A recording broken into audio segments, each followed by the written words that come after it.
जिंदगी सारी ज़ाया हो गई आंटी को वैसा लाइफ पार्टनर बनाते बनाते जैसे उनको लगता था कि वो डिजर्व करते हैं। ये बात आंटी ने सुनी और ऑब्वियसली वो सह ना सकी, क्योंकि असल में तो उनकी जिंदगी ज़ाया हुई है ना। अंकल की ख्वाहिशात के मुताबिक अपने आप को ढालती रही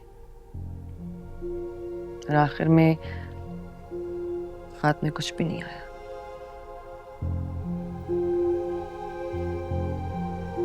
अल्लाह की कसम, अगर मुझे पहले पता होता कि उस औरत की वजह से मेरी माँ जिंदगी भर एहसास कमतरी का शिकार रही है, तो मैं आकाश के हमले से मर जाता, लेकिन कभी भी इस हॉस्पिटल नहीं जाता। चांदनी क्या ये काफी नहीं। मैं नाश्ता बनवा दूं? मेरे सिर पे बहुत दर्द है। सानिया, इधर आओ, बैठो 1 मिनट। क्या हुआ?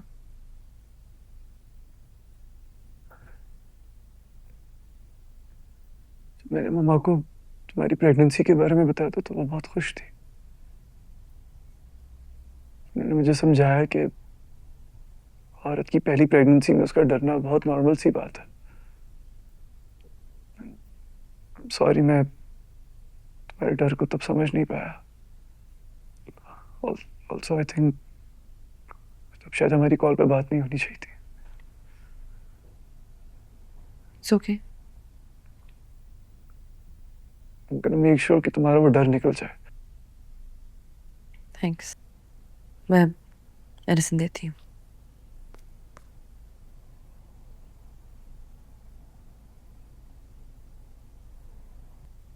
तानिया, मुझे अजीब सी बेचैनी हो रही है। मुझे ऐसा लग रहा है कि सब लोग मुझसे कुछ छुपा रहे हैं, कुछ हुआ है। प्लीज मुझे बताओ, मम्मा को ऐसे हार्ट अटैक कैसे आ गया? सलमान, बीमारी इंसान को अंदर से कमजोर बना देती है। कर देती होगी, लेकिन मम्मा इतनी कमजोर नहीं थी। सानिया, कुछ हुआ मुझे बताओ। Please be honest with me. तुम्हें मेरी कसम है, प्लीज मुझे बताओ। Salman, stop it. Salman, please। relax. Salman, BP पहले हाई है। रिलैक्स। बैठो बैठो।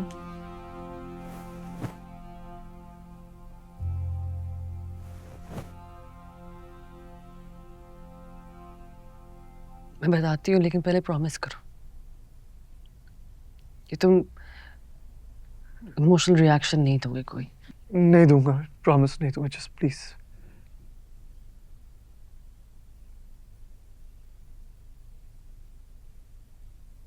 आंटी की डेथ से एक दिन पहले अंकल डॉक्टर रुबीना के हॉस्पिटल गए थे। बहुत गुस्से में थे कि कतर गवर्नमेंट वाला प्रोजेक्ट डॉक्टर रुबीना को मिल गया और उनको नहीं मिला। उन्होंने की बहुत ज़्यादा बहस भी हुई थी उस दिन। आंटी शायद उनको रोकने के लिए उनके पीछे चली गई। सारी बहस में अंकल ने कुछ ऐसी बातें कर दी जो आंटी बर्दाश्त ना कर पाई। क्या बातें थी?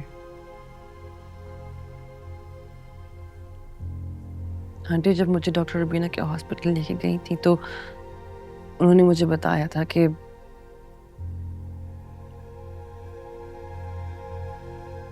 अंकल डॉक्टर रुबीना से नफरत क्यों करते हैं। उसकी वजह सिर्फ ये नहीं है कि वो कम्पेटिटर्स हैं, बल्कि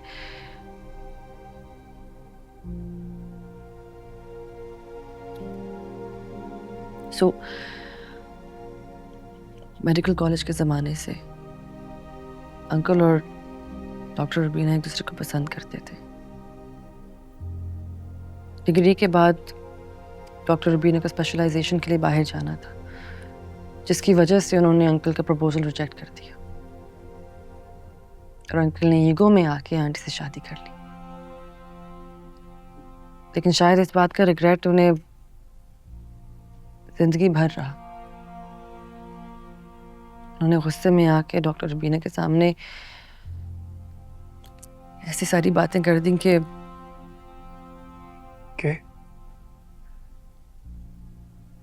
ये उन्हें रिग्रेट है कि उन्होंने आंटी को अपनी ज़िंदगी में शामिल किया, जबकि उनके मुताबिक आंटी उनके लायक नहीं थी। कि उनकी ज़िंदगी सारी ज़ाया हो गई आंटी को वैसा लाइफ पार्टनर बनाते बनाते जैसे उनको लगता था कि वो डिज़र्व करते हैं। ये बात आंटी ने सुनी और ऑब्वियसली वो सह ना सकी, क्योंकि असल में तो उनकी ज़िंदगी ज़ाया हुई है ना।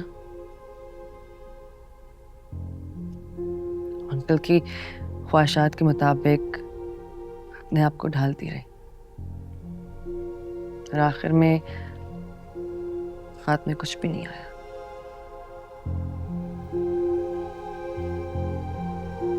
खुदा की कसम, अगर मुझे पहले पता होता कि उस औरत की वजह से मेरी माँ जिंदगी भर एहसास कमतरी का शिकार रही है, तो मैं आकाश के हमले से मर जाता, लेकिन कभी भी इस हॉस्पिटल नहीं जाता।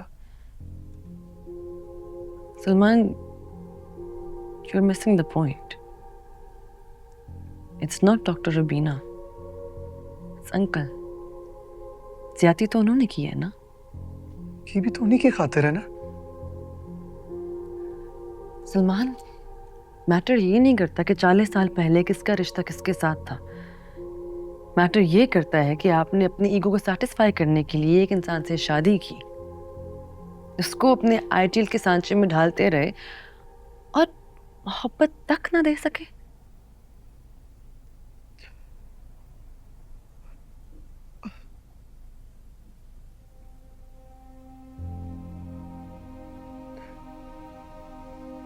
अफसोस मुझे इस बात का कि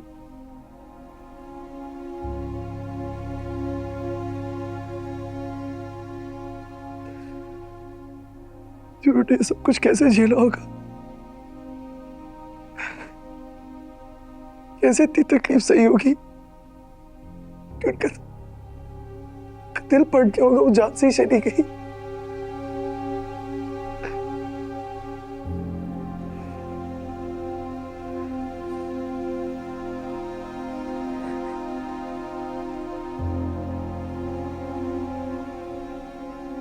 मुझे अफसोस इस बात का कि उन्होंने तुम्हें सब कुछ खुद बताया। तुमने तब भी वो हॉस्पिटल ज्वाइन कर लिया। वो तो तुम्हारी ख्वाहिशें पूरी कर रही थी ना, तुमने एक बार भी उनकी फीलिंग्स को नहीं समझा। क्या